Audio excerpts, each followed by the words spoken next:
Hey, Patrick, welcome to the Profit and Grit Show. How you doing? Fantastic. Thank you so much for having me on, Tyler. I really appreciate it. Yeah, thank you for being here. I will argue you are the most known broker potentially on the internet, or one of them. I mean, I literally see you everywhere. Well, I appreciate that. I spend a lot of time and money for people to say that. So I'm glad to hear it's working on some level. Absolutely. So let's start with that. Tell me a little bit about your career, what you're doing now, and then maybe a little bit about your career too. Yeah, absolutely. So I'm a broker. I own Business Modification Group. We specialize in the sale of heating and air, plumbing, and electrical companies nationwide. So that's what we do today. It was kind of a meandering path to get here, certainly, but we're here and we've been fortunate to help quite a few people in the process. Yeah, I mean, what I love about your background as a broker, because we don't often see this in many professions actually, is you have the chops, if you will, of actually having done it. Like you owned a pool business, you've owned an HVAC business, you've been a financial planner. So you kind of like got the whole gamut of setting the table for a broker. Was that by design or did that just kind of happen? 100% no. No, it wasn't done by design. It was a meandering path of what am I doing with my life many times. And I think, but I think it helps, right? I think having sat in my client's shoes from a buyer's perspective, I've bought businesses. Sat there from a seller's perspective, I think it changes it. In addition to the money side of being a broker, there, I preach consistently to my clients, the money is the easy part, right? It's everything else that comes with it. And I think without being there, it would be hard for me to empathize or understand what a buyer or seller is going through. And so I think that gives me an added advantage.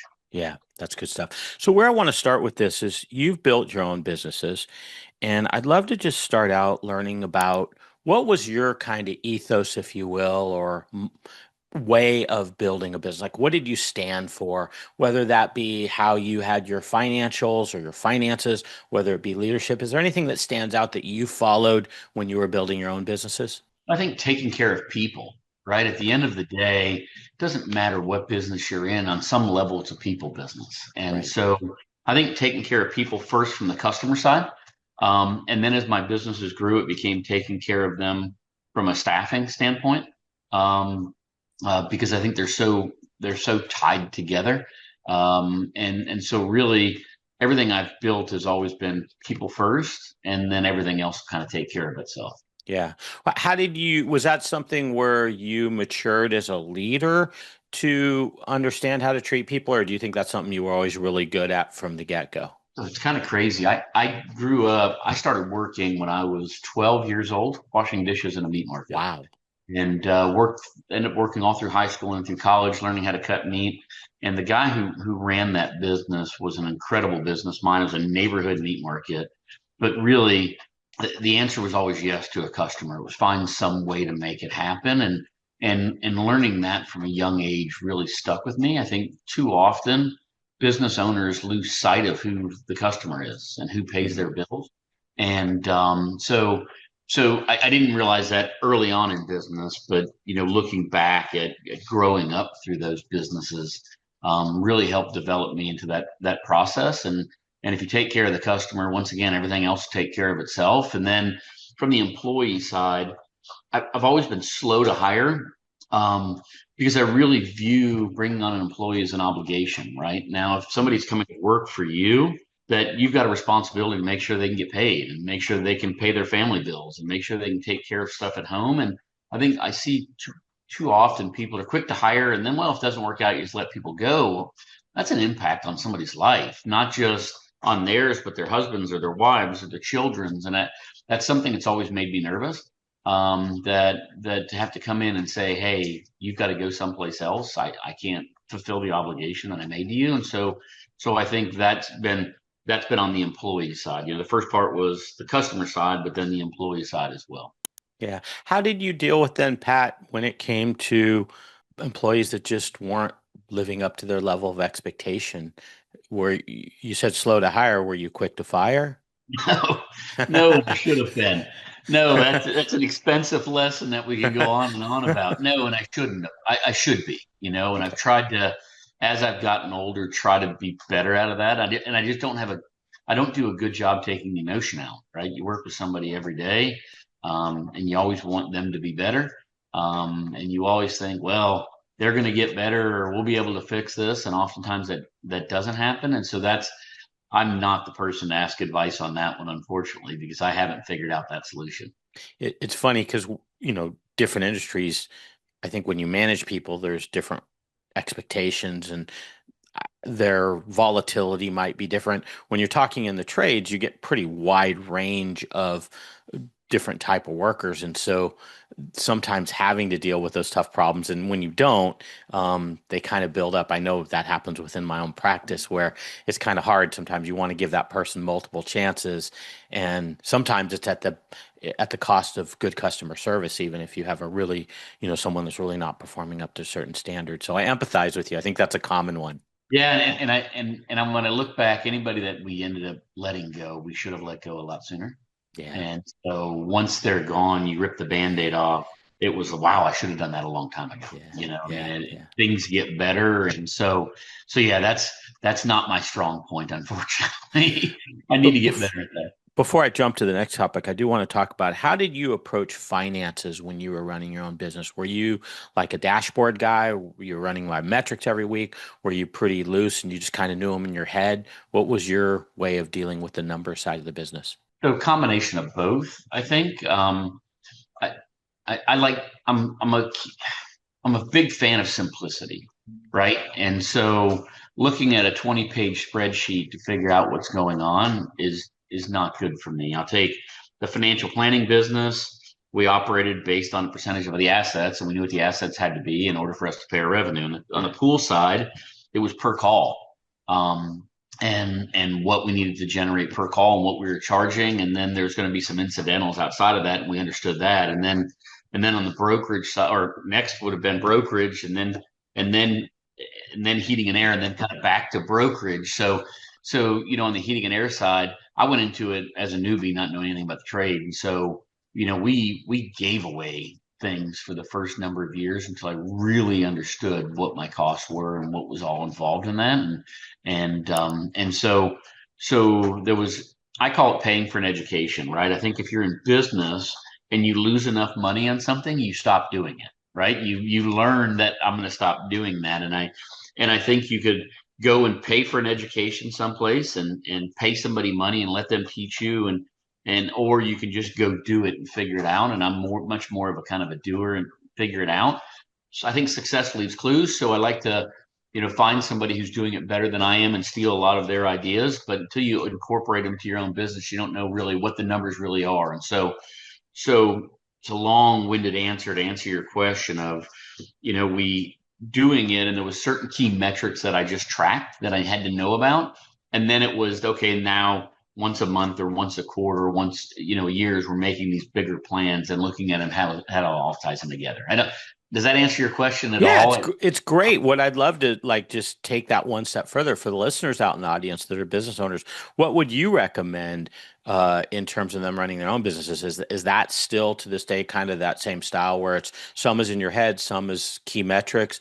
What would you recommend a typical business owner, say 1 to 10 million in there? What should they be doing? It's challenging for me to answer that because I meet so many people who are so much smarter than I am. You're so And humble. but they can look at numbers and spit out answers and understand stuff. To me, it's so much easier for me. Once again, I like to keep things as simple as I can to just have a basic understanding of it. I know a lot of people who run a lot of great. We use heating and air as the example, that run a lot of great heating and air companies, and they could never fix an air conditioner. They don't understand anything about it. And I meet a lot of owners that are able to make the decisions they make because they understand so much about the trade. So I think everybody's a little bit unique in what works best for them. For me, it's a combination of both. Having a working knowledge of something. I don't need to be the best at it, but having a working knowledge of it and the numbers and how they tie into the business. Because when I first bought a heating and air company, use this as an example. My first technician, if he left and said, "Hey," and was gone 4 hours and comes back and said, "Hey, I fixed her capacitor." Well, that first day I wouldn't have known if 4 hours was a good time or a bad time. Now I understand, wow, it should have been a 2-minute job. You know what I mean? So I think understanding the business side of it has been helpful in me understanding the pricing and number side of Yeah, that's good stuff. Okay, I got it. And then just kind of switching gears here. So bigger isn't always better. And I know we've talked a little bit about your pool business, and I think part of your strategy was get big, big, big. Can we talk about that? Like, because I think all of us are conditioned to think bigger is better. Like the more revenue, the more locations, whatever it is, pick your poison. It doesn't always mean that, at least in your case. Can you talk about that a little bit? Yeah, absolutely. And that was a kind of our grow our mantra was grow, grow, grow, grow, grow. And I felt we did a great job taking care of customers. And by default, just more people called us. The referrals in the industry, we were professional, we were on time, we were clean cut, all these things that often isn't in the pool business. And so we were able to grow, and people were coming to us, selling us their small businesses, and we were buying them. And it was 20 minutes away, and then 30 minutes away, and then an hour and a half away, and we were using the same pricing. And so bigger wasn't better, and windshield time became a true factor that we didn't factor into it. And then not so much just on the job. So we would take on another area, we'd raise our prices to cover us to get to that area, but it didn't count incidentals, right? If the technician was there and everything was getting fixed, and then they came back and it was an hour and a half away, but they were able to clean 15, 20 pools, whatever that number was when they were going there, it was profitable. But when the customer called back and said, hey, when your guy or girl was here yesterday, this wasn't done right, or this isn't working now, or this happened, and I'd either have to pay someone or myself drive an hour and a half each way, we're losing money, right? I couldn't tell the customer, it's your fault that I'm so far away, I'm going to charge you more for it. That was all in theory built into our pricing model, and then it wasn't. So getting bigger became an issue. If a truck broke down an hour away, I had to send somebody there with a truck and a person. And now, how do I fix that? How do I put that into pricing? And so it was a huge learning curve for us. That bigger wasn't necessarily better, and we had to design a better system to service that. And I also would file this under, I think it's the number one thing when new clients reach out to me is growth eats cash. Like as soon as you start getting into a growth mode, they're out of cash and they don't know why.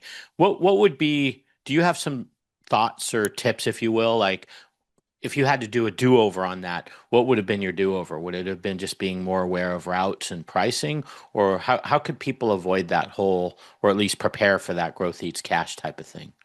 Yet I think it's two separate things. So Okay.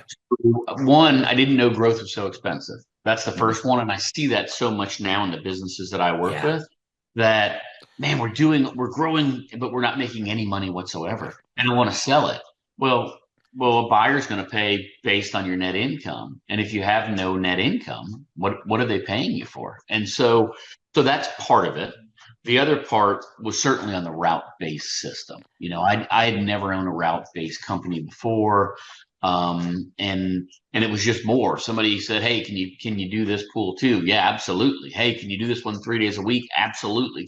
The answer was always yes, just taking on more, and it didn't always lead to higher profits. And so part of it was, once again, how far away we were located. So it was finding a technician that was closer, and then it was managing from afar, where before it was everybody comes back to the shop, and so I saw everyone's truck, I knew what was in it, I knew it was clean, I knew what was going on. And now if I'm going to trust people to be afar, that was a different educational process for me, and I needed to grow as a manager and as a person and as a business owner.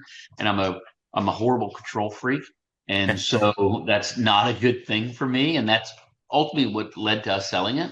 Was we were so big in so many different areas, we had created a disaster.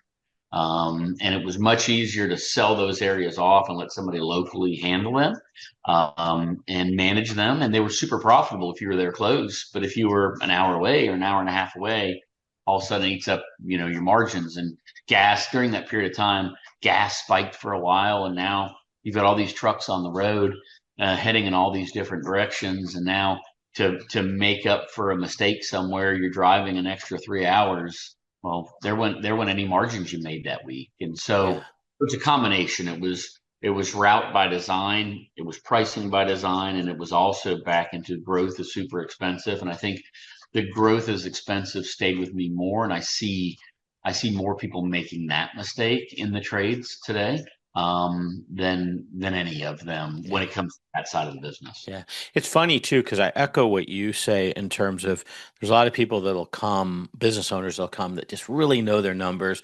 They're really super savvy, but they get blindsided by that growth part of the growth eats cash. And, I had someone come to me not too long ago and bought a business that had like $700,000 of EBITDA. So it was relatively small, but he added a service division right away. He added a GM right away. And now his EBITDA was down to like half that, and it barely covered the debt service.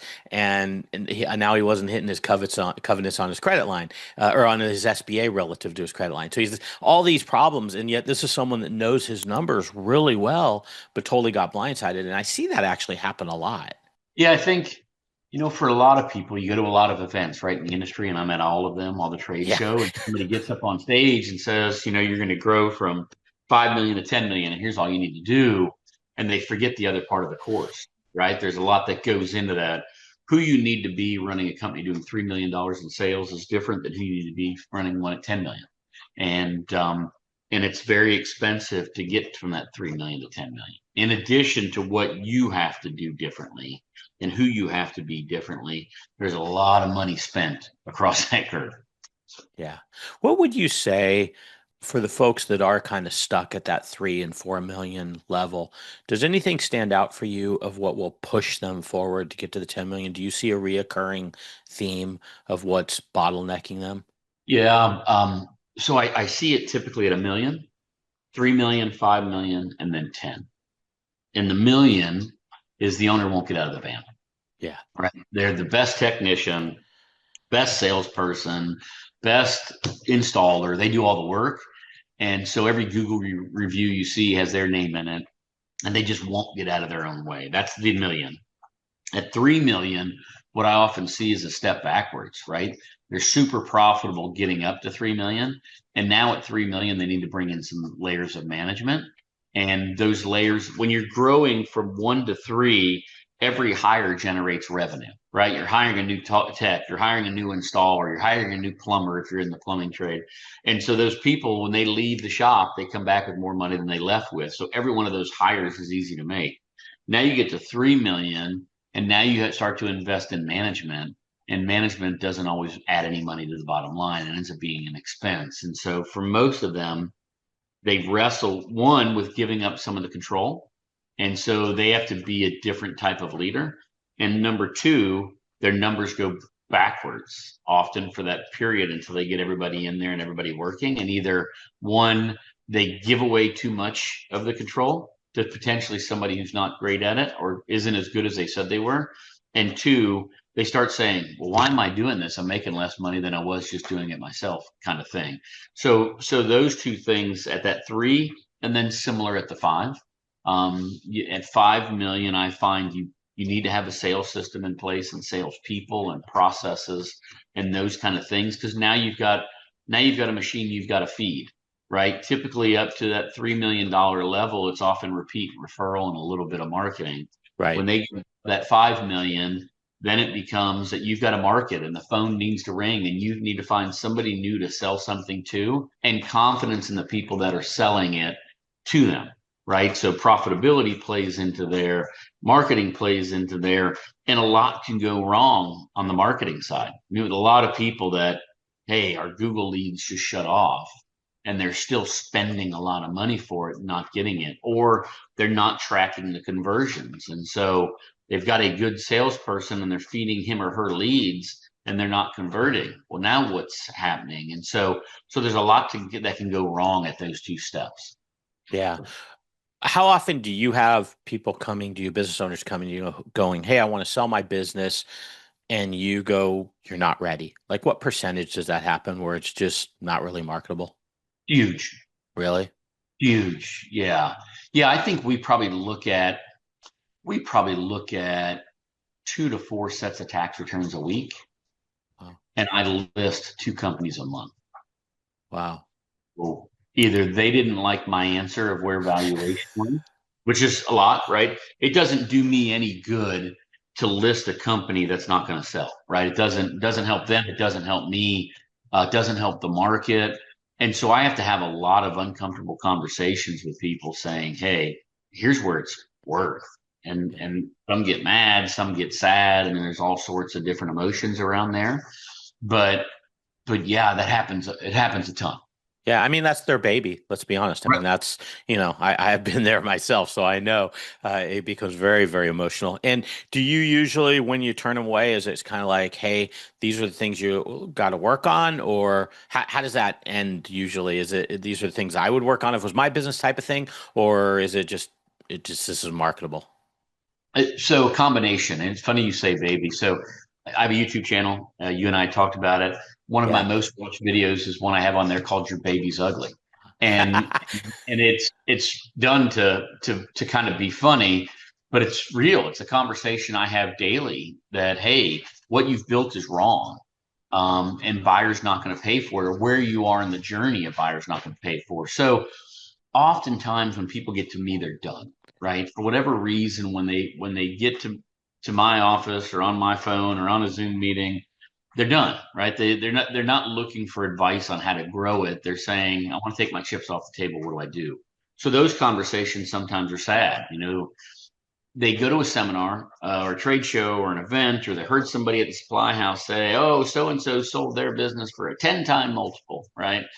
But they never heard they were doing $1 million in net income, or they're doing $12 million in sales, or whatever the business mix was. So, and I tell people, listen, if you didn't see the check, it's a lie, right? Nobody brags about the bad deal they got. So nobody gets up on stage and says, hey, don't do what I do. I only got X amount of dollars. All they talk about is multiples. Well, if you're not making any money, I can give you a 20-time multiple. It doesn't matter, right? At the end of the day, to me, what's important is a check that you put in the bank. And so focusing on that should be the most important. But we have a conversation. They give us numbers. We do an analysis of the business. We have a phone call and say, hey, in today's market, here's where it's going to sell. Some of them say that's not enough. It's not going to work. What do I need to do?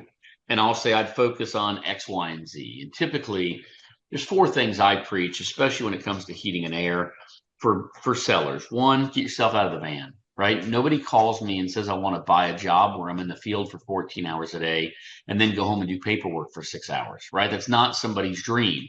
So getting yourself out of the van. The second thing is a business built on service, repair, and replacement, and having maintenance agreements with your customers so that it's repeat revenue. Buyers love it, makes them feel warm and fuzzy, and a customer paying for their own loyalty is huge. The third thing is clean books and records. So many people, so many of the calls I have every week are we'll have a phone call. We're doing $3 million in sales. I see you're making around $450,000 a year. Yep, absolutely. Great. Send me I'll say, hey, it's going to be worth somewhere around this. Send me the numbers. We'll look at them exactly. They send me their tax returns, and it's like we were talking about two different businesses. They're showing that they're breaking even. And so we'll have a phone call and I'll say, hey, it's worth $500,000 or whatever the figure is. And they're like, well, you said it was going to be worth a few million. Well, yeah, you said you were making $450,000. Well, I am. Well, no, you're not. I'm looking at the numbers and you're not. Well, every business owner, hides some things. Well, cleaner books and records make it way easier to command top dollar. So that's the third thing we preach. And then the fourth is staying away from new construction. That's what I normally get the biggest pushback on. I'm not saying you can't make money in new construction. Most people don't, but I'm not saying that everybody doesn't. But buyers are scared to death of it. And so if you're looking at maximizing the value of your business, that's one area to stay away from. So get out of the van, service and repair, clean books and records, and staying away from new construction. I preach that continuously. Now, some people say, great, I'm going to go do it. And others say, I'm done. I don't want to do it. And they'll sell it anyways. Two things I want to add to that. Matt Pizzata was on my podcast called Dad, and he has got to be the best case study for transforming a business from almost 100% new construction to 100% residential. And just the story that he told, and I'm sure he's done it on other podcasts, was just awesome because that's hard to do, to go from, he bought the business thinking it was 50-50, but it was actually all new construction. And oh my gosh, I got a problem. How do I change this? And he actually did it over several years where it was turned into all just cash on delivery business. Yeah, and Matt's a super smart guy. So Yeah, yeah, yeah. so what he's been able to do. I mean, he owns all sorts of other businesses. I mean, Hmm. the guy is the guy is brilliant, He right? is. He is. So he sets the bar pretty high. You Yeah. know what I mean? I mean, he's able to look at numbers and understand things and do things um, at levels many people can't. Yeah, I Um, agree. yeah, he is the absolute case. And hey, there's a smart guy who bought a business that wasn't what he thought it was, right? Yeah. And he's Yeah. Yeah. That was really my takeaway. Good point, yeah, Patrick.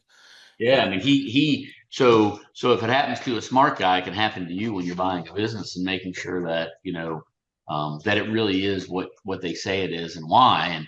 And a lot of that has to do with the numbers, right? Right. I have a lot of people that'll send me deals to look at and say, hey, take a look at this deal, and I'm like, oh, I'll ask, what percentage construction, or how often is the owner in the field, that kind of stuff. We'll ask questions on that. Oh, the owner's never in the field, but they're somehow they're doing $1 million in sales and they're making 30% margins. And it's like, well, that's just not mathematically possible. I mean, Yeah. there's got to be something else going on. I'll call the owner, ask him how many days a week is he in the truck. Oh, he calls me back. Well, he's in it every day, but he's not really running many calls. Well, so now you've got to replace an owner, you've got to replace a technician. So now it Yeah. changes the numbers drastically, kind of thing. And so, yeah, understanding the numbers is super helpful in turning things like that around. And I want to touch on that too. I see this happen a lot. Owners sometimes think they're hiring, they think they've got the checkbox in terms of the person doing their finances and they think it's all taken care of. The sad thing is, I think 7 out of 10 times it's not really being done very well and it's very sloppy or it's very behind or it's things are crazy on the balance sheet. So I do think owners should stand back and actually look at their numbers because I think sometimes they just feel like, okay, it's a checkbox. I've got it done. I've got someone taken care of.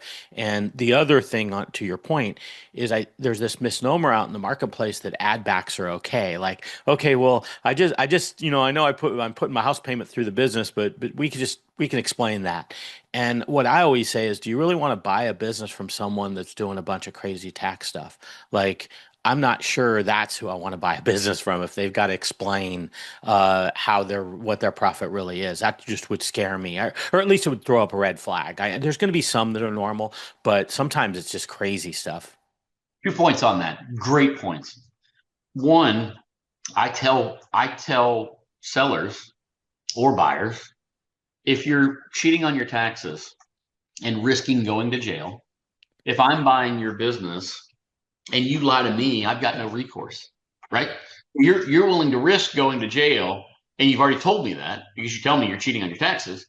Um, and so it would make me as a buyer very, very nervous that what else are you cheating on? What else are you lying about? And I've got no recourse in the transaction. So now I've been self-employed for 25 plus years, probably. I've been creative in my accounting. So I'm not saying that I don't understand that. I'm saying if the goal is to sell, that's not the answer. And here's the flip side of that. Probably 50% of the buyers in the marketplace right now are using SBA financing. SBA financing is backed by the federal government. Do you want to give a buyer all of your financials and your list of how you cheated the government to go into a federally backed loan and say, hey, I want to buy this business. It's really making a lot more money than he or she says it is. And here's proof because they've been cheating on their taxes. It's not going to happen. You're not going to want them doing that. The government's not going to loan on it. And it just opens you up to a bigger liability. So that's not the answer. If the ultimate goal is to sell your business, you need to have clean books and records, and it's going to make you way more money in a selling price, anyways. It really is. If I could go to a buyer and give them a tax return and say, here's all their numbers, here's their profit, here's everything, I'm going to be able to get a higher premium for that business than if I hand them a spreadsheet of all their grocery bills and house payments and ex-girlfriends' condos and all this other stuff that they've been running through the business. It's much, much harder to get that deal done. Yeah, yeah, that's good stuff. Hey, on the same note, in terms of acquisition, what are your thoughts around using acquisition as a way of growing a business? So just like you did with the pool business, is that something that if someone came to you and say, "Hey, I want to get to 10 million, I'm stuck at 5 million," would you say spend more time in setting up a marketing system? Or if they said, "Hey, I've got some dough, I wouldn't mind, acquiring businesses," would you say that's a way to go? What's your thoughts around that? This is going to sound weird coming from somebody who sells businesses. I think most people are not in a position to buy a business. I think most people think that buying a business is just a magic wand that fixes all of their problems. And if your business is not in good shape, buying another one is going to make your headaches bigger, Mm. right? The phone ringing more when you haven't figured out how to handle flow volume is not great. If you don't have staff training in place, bringing on 10 more staff members is could potentially be a bad thing.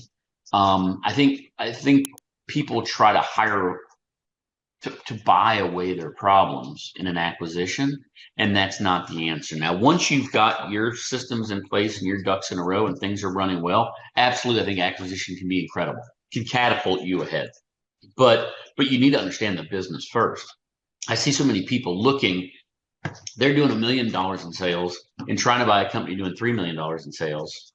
Well, you're about to take over that company culture, right? So all those people that are coming to your company, there's more of them than there are of you, and you're going to adopt their culture. What if it's not good? What if it's not in place? What if the training's not there? What if the checks and balances are not in place? There's a lot of risk in doing that. So that's my out of the gate answer, right? I think you need to be careful and make sure you got your own house in order before you do. But once you have your house in order, absolutely, I think it's an incredible way. And I already mentioned SBA financing. You can buy a business today, finance it over 10 years. With if you're already in the industry, most of the time you can do it no money out of pocket.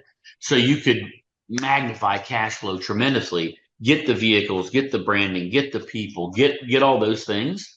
But it's not without risk. And so understanding that, the other part of that, the downside, I'll say, is depending on when you're going to sell, right? So many people think, well, I'm going to sell in the next year or two. I'm going to go buy this business. My numbers are going to double and everything's going to be fantastic. Well, oftentimes it's not the case. When there's integration being done, sometimes the numbers slow down a little bit. Why are you getting all the ducks and the people and the processes in place? So sometimes it goes backwards a little bit. So if you're looking to sell short term, under 3 years, I probably wouldn't go buy a company because you may not get that money back fast enough. But if you've got a longer time horizon, I think it's an incredible opportunity if you've got your systems in place. Yeah, that's good stuff. I had John Wilson on my podcast of Wilson Companies, and this is a little more extreme, but he bought four companies in a very short amount of time, and they were all turnarounds. So now he had four QuickBooks files he was trying to integrate. He had culture issues of all these people coming in. He had routes, he had all these different things going on, and he said it was overwhelming. And almost his accounting department in particular got so out of control I don't know if they fell behind or lost invoices, but it was to the tune of $800,000. And he started getting all these lawsuits. So it was like a really down period for him because he just kind of moved a little fast. Young guy, aggressive. And now a great move. I mean, he's now a $30 million company and probably going to be 100 million someday. But it's that, like you said, there's a certain amount of time for that integration to happen. And anybody that's gone through one knows like it's way harder than you think it'll be. And more stuff comes up than you don't even anticipate. So that's really a valid point. It's just a really great point, I should say, just to think about the timeline of that integration before you do it, because you may not, if you're going to sell in 3 years, you're not going to get anything out of it anyway, probably. Yeah, you may not, depending on what Yeah. you put out of the pocket and the integration and the expenses. And so understanding your time horizon and understanding who you are as a leader, right? Yeah, It's a that's a good one. Yeah. different person running $1 million company than running a $10 million company. And you need to It, make sure you're ready to do that. if someone came to you and let's say they just had a $5 million company and it seemed like it was a little bit in disarray, would you say to them, "Hey, I'm not so sure you're ready for an acquisition"? Yes, absolutely. Yeah, and I have a lot of people that call me and say, "Hey, I'm going to buy this company," and and and I'll look at the company, and the company they're buying is kind of in disarray too. And I'm thinking, you don't have your ducks in a row, and now you're going to take on these other headaches. It could be a disaster. I mean, it could ruin you, right? At the end of the day, you're taking on debt, you're pledging things, or using your cash, and not really looking at it fully. I think people get enamored by the everybody's buying, so we need to buy something, without really taking the time to understand it and to be ready for it and check all the boxes for themselves. Once again, when you've checked the boxes for yourself, you've got a well-running business, and yeah, then you can bring it in. It becomes it can catapult you ahead. But if Yeah. if you're not in the right spot, it could hurt you. Yeah. And I don't want to gloss over because I think I kind of did. doing what you did as a leader at a $1 million company is going to might be way or is going to be way different at 5 million and way different at 10. So you really have to self-assess too. I kind of glossed over that. That's a huge point. Yeah, and it's an education process, right? You've got to grow as that person to get there. And I've seen some people who were able to grow quickly from 1 to 10. And that was Yeah. their skill set, and they were very good at it. Not everybody's that way. And so making sure that you're in a position to do it or can surround yourself with people that can is important. Yeah. Okay. I want to talk about recurring revenue, maintenance agreements in particular. Um, on the surface, kind of a panacea, great opportunity. Everybody should have them. You even said it. Where are they? Where do you think companies don't think about the liability related to them, or where maintenance agreements or recurring revenue can go wrong? Yeah, a couple ways. One, the first part is let's talk about selling, right? If you have 1,000 maintenance agreements and you charge $200 a person for 2 visits a year, and you've done one of those visits, well, now that new owner is going to take on that liability of having to service those maintenance agreements. So they're going to typically expect $100 per agreement credit. So people accept an asking price, and now they have this huge maintenance program, and could be thousands. And now it's going to reduce their purchase price, which they never thought about, is the first thing. Because once again, somebody's got to do the work and get paid for it. Now the new owner's going to do that. Second thing, I see people do a lot of these, they think necessarily long-term maintenance agreements. So back to an accounting thing, I see people, they'll sell a 5-year maintenance agreement and they'll get paid up front, and they'll count all of that revenue up front when they receive the money. And now, when a smart buyer is going through due diligence, and they are looking at what's the really ongoing revenue, well, they took 5 years of income in 1 year, and there's 4 years of work there that has to be backed out, because instead of putting it as a liability, they counted it as all as income.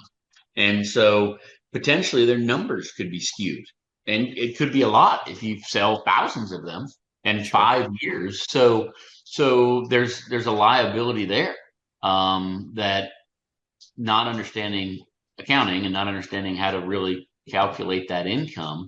And now, let's assume it's $300,000, just using that as an example.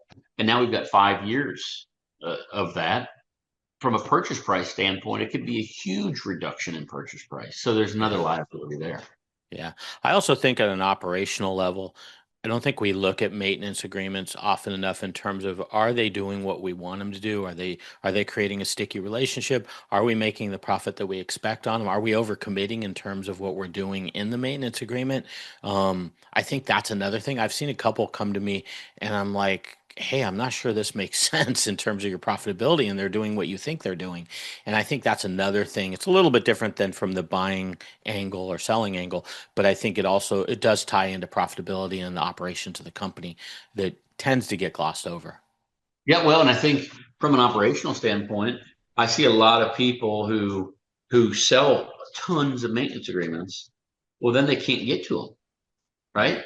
They don't. They're running out of time, and we had a weather change, and so it's gone from summer to winter, and the phone's ringing off the hook, and they still have hundreds of them that they have to go do. So you have to give somewhere, right? There's only so many hours in a day.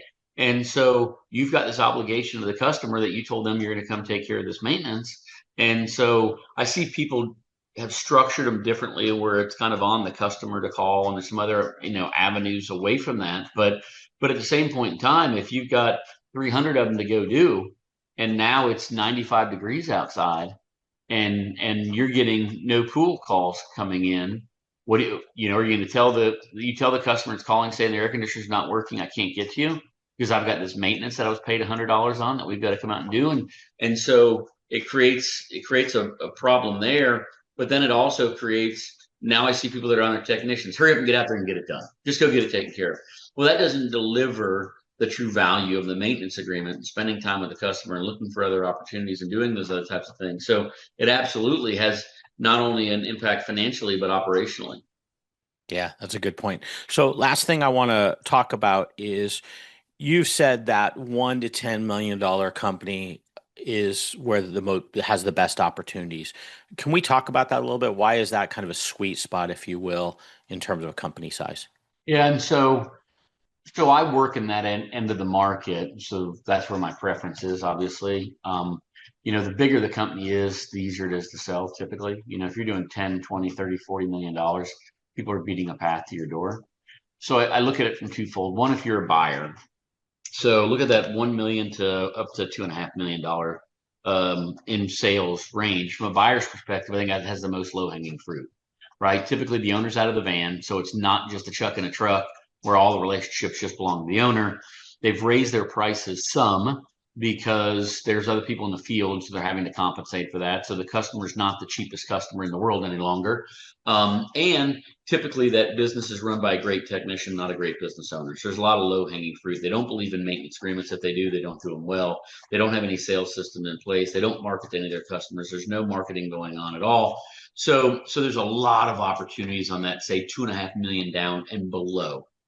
Starts getting up from there, it starts becoming super attractive to private equity. When private equity first started getting in the space, all of them would call me and say it has to be $10 million or more in sales. Well, now they've moved down market because they've gobbled up all those bigger companies. As a result, it's helped raise the sale prices of the smaller companies as well. And there's a lot of them, right? You look across the industry as a whole, there's a lot more companies doing $2 million in sales than doing $50 million in sales. Sure.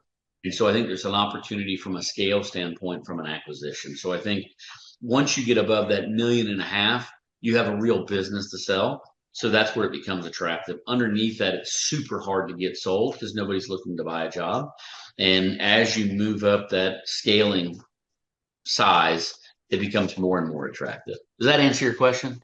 Yeah, yeah. Do you think, in terms of advice to folks out in the audience, anything they should be doing if they're at, let's say, 2 or 3 million? What would you say? Because it sounds now I'm viable, I'm sellable, but maybe there's another step for them before they sell. What would generally that advice be? So I think the advice would depend on what they're looking for, right? I Sure. mean, everybody preaches bigger is better, but it's not always, right? There's a lot of people who don't enjoy running a bigger company, don't have the skill set to run a bigger company. And I see a lot of people at 5 million who are netting more money than a company at 10 million. Hmm. Happens a lot. Running Wow. leaner, more profitable. So you have to ask yourself, if I'm going to run this for the next 5 to 10 years, does it make sense for me to be smaller and make more money, make $1 million plus a year? Or does it make sense to grow, which is expensive, to grow to 10 million where I'm still going to make $1 million a year?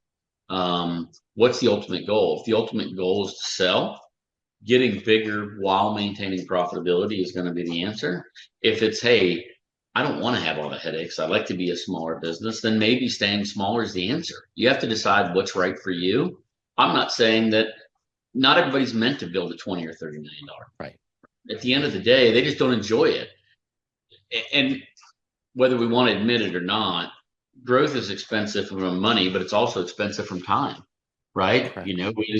Is being home more important with your family or your kids more important than an extra zero on the sale price? And I have a lot of people, I sell a lot of companies that are making $250,000, $300,000 net income a year. And I'll have a buyer come up and say, well, gosh, why aren't they growing it? Well, that guy's been making 250 grand a year, making more than most people in the country.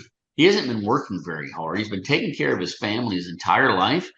Who am I to say he's not doing it right? Right? He's had a great life. Why would I argue about that? Growth is not for everyone, and so I think sometimes we get so enamored and caught up. And this company went to 20 million, and this one to 50 million. You have to decide what's right for you, and then work backwards from there. In my opinion. And I think that self-evaluation of saying, can I be a $10 million leader? Can I be a $5 million leader? Is this the right spot for me? Because I think we do fall into that. We're just always supposed to be bigger.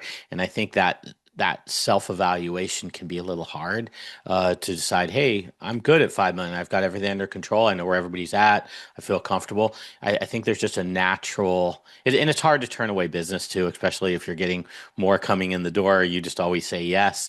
I know I've been there. And so there's just a lot of dynamics there. Yeah, absolutely. I think knowing what's important to you, and can you be the $10 million leader, and do you want to be the 10? Right. I see a lot of people who don't. I've seen people sell their $10 million company to move to another area and start it, and it's them and a couple people because they enjoy the business, they like dealing with customers, they like that, and they don't want all the headaches that come with it. So I think finding out what's right for you first, and then working backwards from there. Because That's good. either way is doable, right? Yeah. You can become a $10 million company if you want to. You can stay $1 million company. Whatever, you have to find what's right for you. Yeah. And like you said, if you're optimized at almost any one of those levels, you're going to make a good living. Yeah, yeah, good stuff. Okay, hey, last thing I want to wrap up on here is, do you have like a mantra or something you've kind of lived by? I have a quote that, and I did this for years. I was fortunate to own businesses my entire adult life, and I was always able to take my kids to school. So every morning, dropping my kids off at school, I would always say, life is a result of the choices you make. Make good choices, you'll have a good life. And I believe that.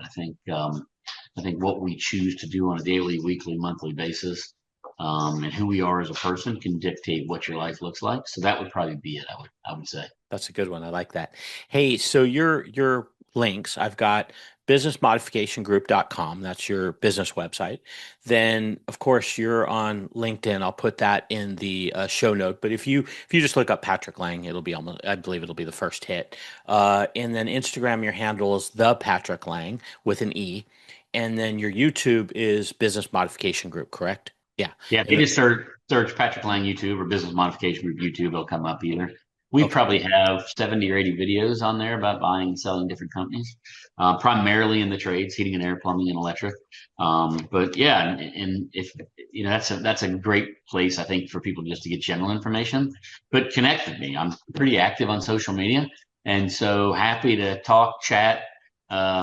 Give any advice that I can, help out in any way. Don't hesitate to reach out. I'd love an opportunity to help if I can. Yeah, one of my clients reached out to you, or you may even reach out to my client. I'm not sure which way it worked. I think he reached out to you, but you were so kind. You met with him, gave him some coaching, gave him some tips, and he walked away. And this is about a year ago. I really honestly didn't know of you too well. I knew of you, but not to the personal level I know now. And he was just gushing about how kind you were, and couldn't wait to work with you in the future when he gets to the point that he wants to sell. That's I appreciate you sharing that. Yeah, I mean, I try to, right? Because the reality is most people don't know who to ask. That's it, with my industry, the brokerage side of the world. Most people don't know who to ask questions. They don't want to ask their competitors, right? They don't want to ask the supply houses because they'll tell everybody. And so as a result, we try to give as much information as we can. So, and my videos, most of them are standing in my backyard.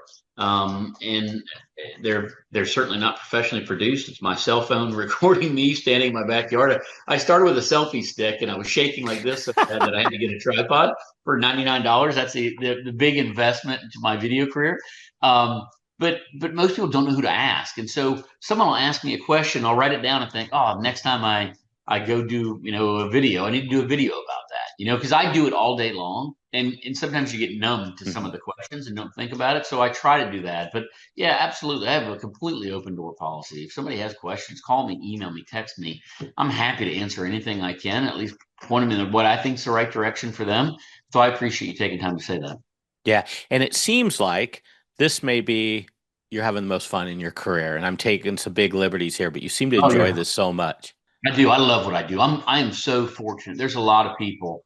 It's so crazy. I talked to my son about it the other day. I remember a time in my life when I looked at the clock on the wall and think, is it ever going to end? Right. And now I'll start my day at 5 or 6 in the morning, and next thing it's like, oh my gosh, it's already 7 o'clock at night. Man, I got so much I want to get done. I'm fortunate. I am truly blessed to be able to do something that I love. My youngest son works with me here now, and so eventually he'll be the guy on camera taking over for me on my succession planning. But yeah, I'm fortunate. I really am. I get to help a lot of people and have a lot of fun doing it. That's so cool. Hey, well, Pat, thanks so much for being on the show.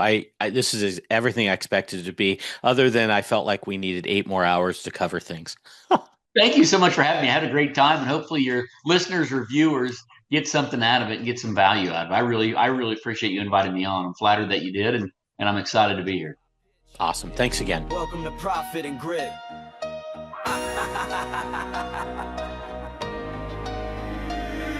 It's profit and grit, not luck and a wish. From the wrench to the spreadsheet, we're stacking our chips. Slow season hits, man, we tighten the ship. It's the blue collar way we build, not dip.